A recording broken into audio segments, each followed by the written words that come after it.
everybody, it's Keely here from the Auburn Valley Humane Society, and today I'm going to kind of go over with you guys how to create your own disaster preparedness kit. So it's always good to have an emergency kit on hand, and sometimes we have one for ourselves, but we don't remember to have some emergency supplies prepared for our pets. So I'm going to go over the things that I have in my emergency kit and some things that you should have in yours. And I actually have to admit that when preparing to make this video, actually put together this emergency kit. It's not something that I had on hand, so it's a good reminder for everybody. Even I had to prepare and make sure that I had all of my equipment. So the first thing that you want to make sure that you have is all of the documentation for your pets. I have 2 dogs and I have 2 very thick folders of information about my pets. I keep all of their medical records together, and that's a good way to do it.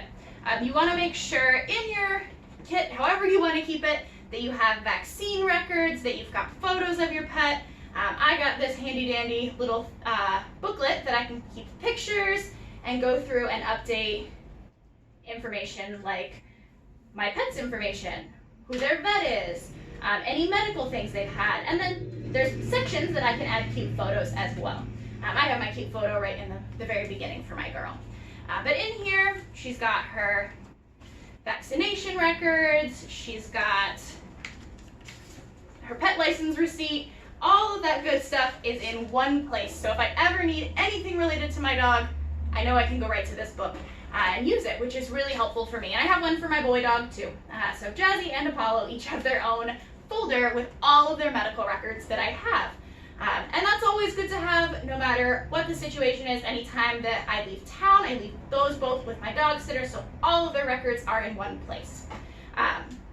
If your pet is on any prescription, you want to make sure that you have that, so that if you need additional medications for them, those are on track and you can get them.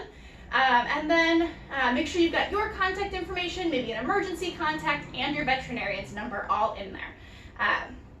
You also, if you're going to have an emergency, if maybe you need to leave your home or you're not going to be able to go to the store, you want to make sure that you have both food and water on hand for your pets. So whatever kind of food your pet eats, you want to make sure you've got a 2-week supply, and you want to have like a 3 to 4 day supply of water. If your pet eats wet food, you're probably going to need a can opener as well. So don't forget that. Even if it's, not your favorite can opener, having a can opener in there is a lot easier than trying to open that can with whatever you got on hand. So make sure you've got that. If you do need a can opener to open the kind of food you use, you've got it. You'll also want bowls so that your pet can eat and drink out of them. And then I have my pet's first aid kit in here. So this is where I keep all of their medical supplies. So if they've got prescriptions, they'll be in here. My dogs like to run and get into things, so there's some bandages and things that I might need for them. That's all in my first aid kit. And I just assembled this myself. It's actually an old ice cream tub, nothing fancy at all. But you can buy a first aid kit that fits really nicely in like a hiking backpack or anything like that.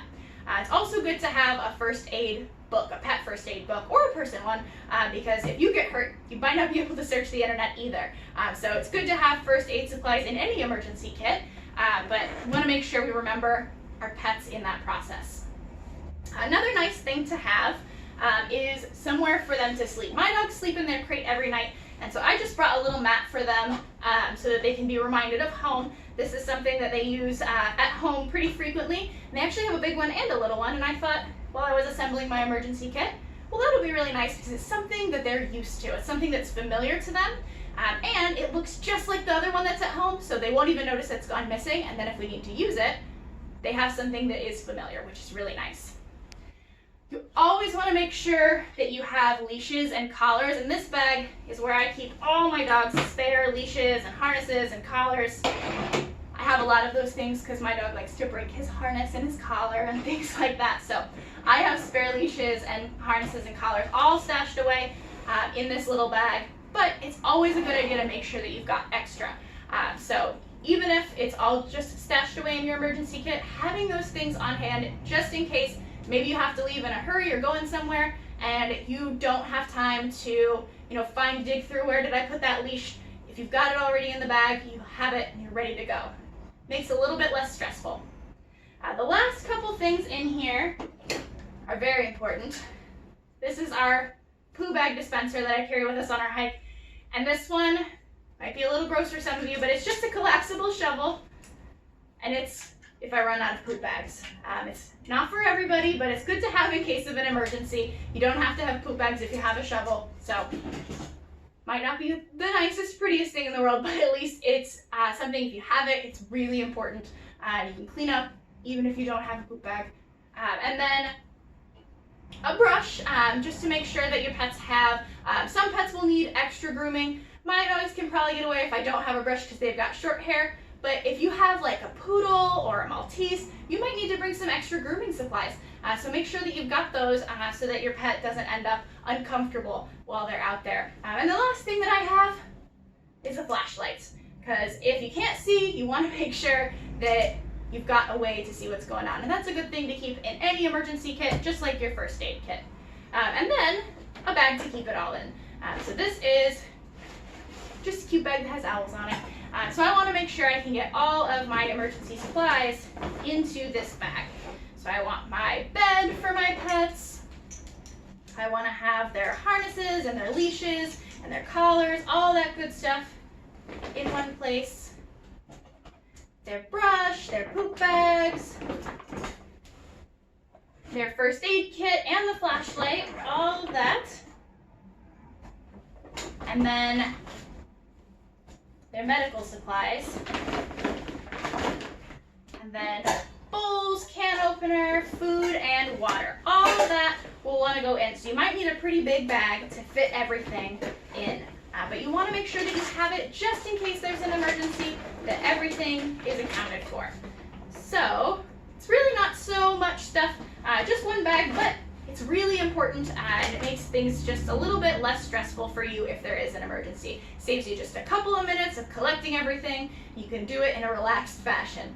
We also have our disaster checklist, and I'll post this so you guys can see it, but it's just a really nice way to go through and say, okay, I've got all of these things, I'm ready just in case there's a problem, and then you don't have to stress out about it if there ever is one. So you've got everything ready to go.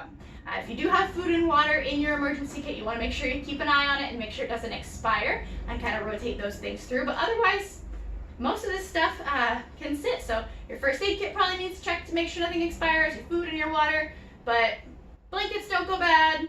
So you can use bowls don't go bad. You can use all of that stuff for a really long time. If you've got batteries in your flashlight, you'll want to check those, but they have rechargeable ones, and they've got some that, I know my family had one emergency flashlight that if you shake it, it charges itself. So those are things that you won't have to regularly check on, but it's always a good idea to make sure that your first aid kit is ready and that your emergency supply kit is ready.